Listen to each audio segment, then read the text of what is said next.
Salut mes amis, comment allez-vous? J'espère que vous allez bien, mais en tout cas je vais très bien. Bienvenue à vous sur la chaîne YouTube Anastech. Aujourd'hui, je vais vous présenter ce vidéoprojecteur, le modèle XGIMI Mogo 2. C'est un modèle qui m'a été envoyé récemment par la marque afin de le tester et de vous le présenter. Quelques caractéristiques rapides de ce vidéoprojecteur. On est entre autres sur un modèle XGIMI Mogo 2 avec 400 lumens, technologie DLP, avec une capacité de vie de 25 000 heures. Ce qui m'a vraiment très impressionné, c'est la correction automatique trapézoïdale. Ne bougez pas et restez jusqu'au bout de la vidéo pour découvrir ce magnifique vidéoprojecteur.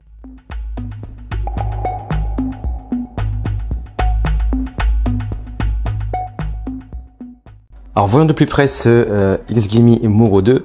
Le voici, donc vous avez la face avant.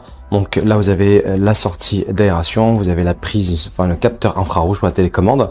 Au-dessus vous avez donc la lentille principale DLP et vous avez cette matière en plastique qui fait un peu cet effet brossé métallique que j'aime énormément, que je trouve vraiment très quali.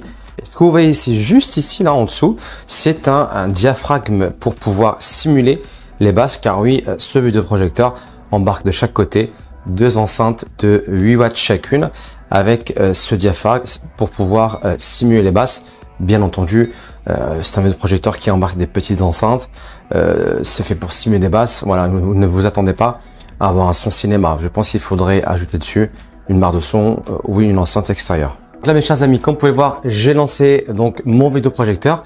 J'ai essayé de réduire au maximum la lumière qui entrait dans mon salon en fermant mes volets. Donc là j'ai quand même laissé la lumière de mes spots au niveau du plafond. C'est pour que vous puissiez avoir un aperçu du vidéoprojecteur allumé en pleine lumière de jour. C'est un 400 lumens. Bien évidemment, ce genre de vidéoprojecteurs ne sont pas destinés à fonctionner dans la lumière du jour, mais bien de le faire fonctionner en pleine obscurité, en pleine nuit, pour avoir vraiment le meilleur rendu. Donc là, c'est pour que vous puissiez avoir un aperçu. On s'est mis dans l'ambiance, j'ai fermé tous mes volets, tous mes rideaux. On est dans l'obscurité totale, en conditions optimales pour pouvoir justement utiliser ce XGIMI Mogo 2 avec cette magnifique interface de Android 11, qui est une version pas très ancienne, mais qui n'est pas non plus très récente. Mais c'est parfait pour utiliser ce Mogo 2 dans toutes ses capacités. Alors au niveau du menu, c'est du classique les amis, c'est exactement les mêmes choses qu'on retrouve sur une box TV Android. On va aller dans les paramètres et directement on va aller dans les réglages du projecteur. Et là vous avez vraiment des réglages vraiment qui sont spécifiques à un vidéoprojecteur. Mode de luminosité, vif, cinéma. Voilà, donc à chaque fois que vous changez de mode, la lentille s'éteint et se rallume.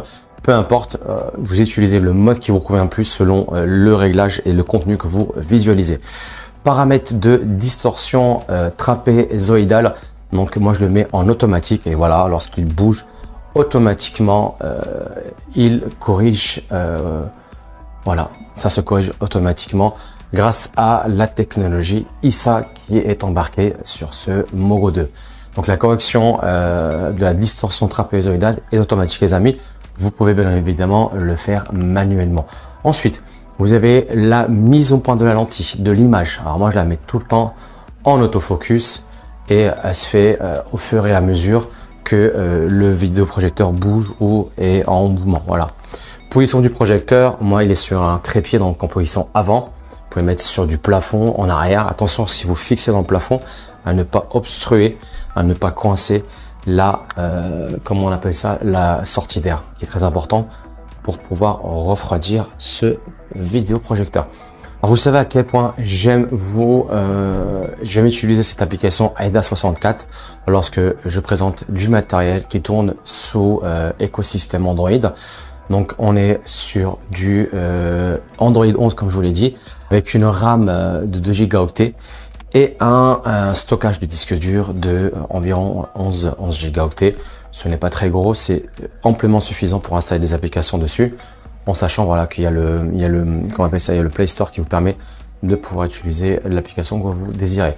Pour ce qui est du processeur, on est sur de l'ARM Cortex A55 condensé à 1908 MHz avec 4 cœurs. C'est un très bon processeur qu'on retrouve sur pas mal de box TV Android qui sont très performantes. L'affichage, on est sur du 720p, sur du HD, donc ce n'est pas du Full HD. avec un taux de rafraîchissement de 60 Hz maximum. Donc voilà, c'est amplement suffisant. Il n'y a pas besoin de savoir autre chose concernant les caractéristiques techniques de ce vidéoprojecteur en termes de processeur. Alors les amis, petit test vidéo, forcément on est sur un vidéoprojecteur, il faut tester l'image. J'ai pris une vidéo tournée en 4K sur YouTube pour pouvoir vous donner un aperçu de ses capacités. Et honnêtement, moi personnellement, je suis bluffé par cette résolution, par l'autofocus, par cette lentille qui est capable de restituer une très belle image. Alors vous pouvez bien entendu lire une vidéo en 4K sans problème. C'est juste que l'image restituée nativement ne sera pas de la 4K, mais de la HD en 720p. C'est la capacité maximale avec ces 400 lumens qui est capable de déployer ce vidéoprojecteur. Pour ne pas avoir de problème de droit d'image ou d'auteur, j'ai pris ma vidéo YouTube dans laquelle j'ai mis un fond de musique sur ma vidéo de drone tournée en Corse. On va tester le son.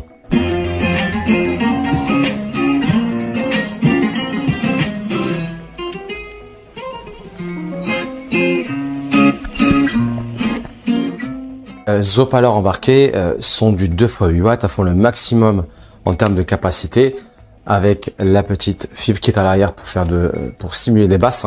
Donc voilà, c'est pas le top en son, ça va dépanner. Après moi, ce que je vous recommande si vous investissez dans ce vidéoprojecteur, c'est de prendre une enceinte extérieure ou de le brancher à un home cinéma ou une barre de son, ça sera parfait. Autre test avec un vidéoprojecteur. Alors comme vous le savez les amis, avec un vidéoprojecteur, on peut aussi jouer à des jeux. Donc là, j'ai téléchargé directement sur le vidéoprojecteur Beach Buggy Racing. C'est un jeu qui est facile à jouer. On peut utiliser avec la télécommande, qui n'est pas très énergivore en termes de capacité CPU. Donc c'est parfait. On va monter un peu le son et voir un peu la latence qu'il y a entre la télécommande et le retour d'image. Et voilà, elle est vraiment très faible, voire inexistante, pardon. Donc voilà, donc on peut jouer à des jeux là-dessus sans problème avec la télécommande.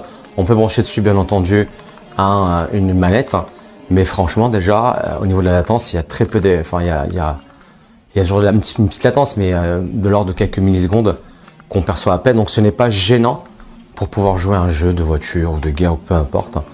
Donc le processeur qu'embarque ce vidéoprojecteur est largement suffisant pour des jeux de moyenne gamme. Si vous voulez jouer à des jeux beaucoup plus poussés, je vous conseille de brancher dessus une box TV dédiée au jeu ou bien une console type PlayStation ou Xbox. Ce sera beaucoup mieux et vous aurez moins de difficultés à jouer en termes de puissance CPU.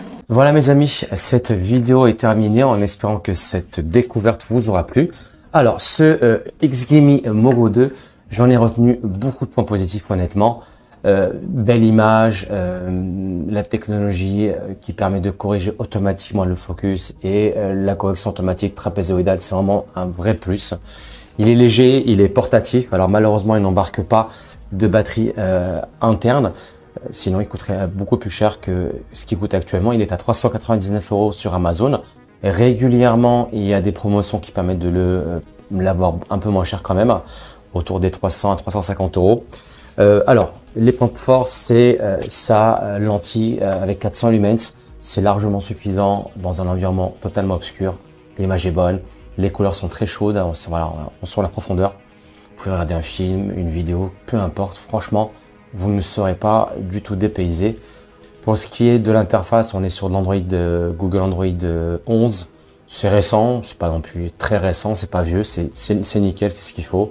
Avec un Play Store officiel avec toutes les dernières applications que l'on peut installer dessus sans problème. J'ai installé pas mal d'applications et honnêtement, ça passe sans aucun souci. Mes chers amis, si cette vidéo vous a plu, n'hésitez pas à me le dire en commentaire. Si vous avez des questions concernant ce vidéoprojecteur, je me ferai un plaisir de vous répondre. C'est un excellent rapport qualité-prix, petit, bien fait, avec de bonnes finitions, avec une technologie embarquée qui est très efficace et très pratique.